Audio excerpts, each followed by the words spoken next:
Hey guys, Max here with CAtuned Off-Road, and as you guys witnessed the previous videos that we've done, the van hanging, and I know there's been a lot of questions on how we did it and why we did it. So I think the reasons why we did it is to prove that, you know, our bumpers can handle it, and when you purchase our bumper or bumpers in general, that they can outstand, you know, the vehicle itself.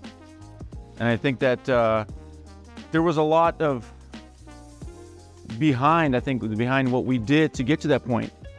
Because the easiest thing was actually, honestly, to put our bumpers on the vehicle, then actually preparing the vehicle for the lift and then actually the landing.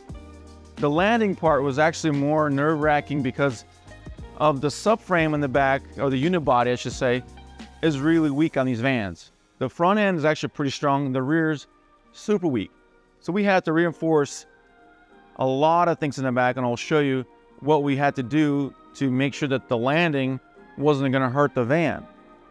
Also, we are going to show you we had to strap the engine, the transmission, because obviously the engine and transmission has to be, you know, it's not meant to go up or down, it's meant to sit.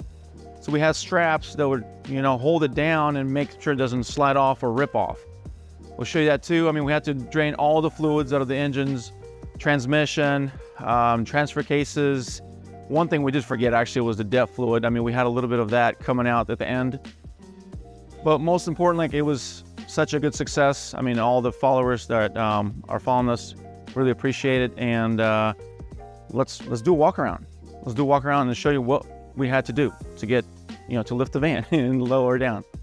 We're standing in front of our bumper. So this is exactly the one that was up in the air. No damage to it whatsoever. And the reason I believe that our bumpers are the strongest is the way we tie in. These shackle points are not just welded on the outside, they're welded all the way through to the frame rails that attach to. And we have multiple attachment points around the frame rail that kind of hugs the unibody. Obviously we have the Mad Max shackles here. We run different types of winches, from Warren to Smitty to Super Winch, depends on the customer preference. DOM tubing on top as well. We could put lights, kind of like a skip plate that has a bunch of cooling flow here of air. And we have our skip plate as well. We'll show you what we have to do on the bottom of the van. Okay guys, so as you can see, you got the transmission here. We have the engine up front. We have these straps that wrap around the transfer case and the transmission to keep the engine transmission from moving back and forth and doing damage to the transmission or the motor mounts. Obviously we drained all the fluids from the front and the rear.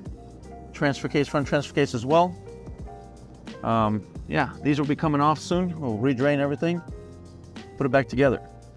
All right guys, so as we go to the rear of the van, this was the most, I think, complicated part of this whole lifting the van. We wanted to make sure that when we put the van down, it's not going to damage the rear, anything around the tire carrier. As we put a 2x2 square tubing, we realized after we lifted it with the forklift, this is not going to handle it, all that weight.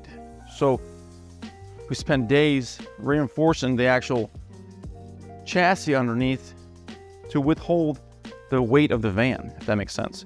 And we'll show you that as well, that we had to do a lot of reinforcements, and obviously we'll take that all off, but as you've seen, it's really, really solid now. And obviously we had the toe points on both sides, so that way we can actually, you know, circle the van and make sure it doesn't spin in the air as it goes up. Okay, as we are underneath the vehicle now, you could see what kind of bracing we had to do here to make sure that it would not break the hitch receiver, not rip anything and hurt the vehicle. So we had to make these arms. Then we have to reinforce the actual frame rails or unibody that will withstand the weight of the vehicle, not to rip out the actual hitch receiver. So all this will be taken off, and obviously this worked phenomenal. There's no cracks, no bending, nothing. So guys, I hope you guys enjoyed seeing what we had to do to get this thing up in the air and lower down. And thank you for watching. Thank you for tuning in. Biggest thanks, honestly, guys, to my family, my friends, my coworkers, my employees. Thank you for all the support, my customers. and continue the support. Really appreciate it, and hopefully looking forward to making more good products. So stay tuned. There's gonna be awesome new ideas that we're coming up with. So hope you had a good time. Thank you guys.